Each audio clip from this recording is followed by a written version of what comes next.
আসসালামু আলাইকুম, সবাইকে জানাই ঈদের শুভেচ্ছা। ঈদ মানে আনন্দ, সে আনন্দ ভাগাভাগি করতে চলে এসেছি গ্রামের বাড়িতে। গ্রাম মানেই অনেক সবুজ প্রকৃতিতে ভরা, নিজেদের বাগানের লেবু, সাথে আরও অনেক কিছু আছে। আমরা এখন লেবু বাগানে বলতে পারেন পুরো বাগানে ঢুকে পড়েছি। এই যে আমাদের বাগান, এটা হচ্ছে কাগজি লেবু।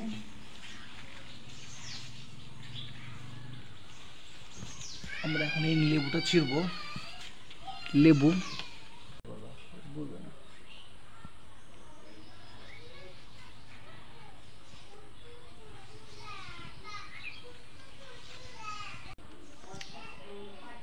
নিজের গাছের লেবু ছিঁড়ে আলু ভর্তা, কাঁচামরিচ দিয়ে চটকিয়ে চটকিয়ে লেবু দিয়ে ভাত খাবো।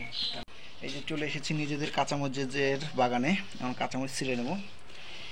টাটকা টাটকা কাঁচামরিচ দিয়ে পাওয়াটা মানে অসম্ভব একটা ব্যাপার, এটা সবাই পাবেন না আপনারা। দেখেন আমাদের কাঁচামরিচের বাগান, বিশাল একটা বাগান, ভরপুর হয়েছে আমাদের কাঁচামরিচের বাগানে কাঁচামরিচ। এত সুন্দর সুন্দর টাটকা কাঁচামরিচ, দেশি কাঁচামরিচ, দেশি দেশি দেশি কাঁচামরিচ, দেশি কাগজি লেবু, এটা দিয়ে এখন উপভোগ করব খাবার।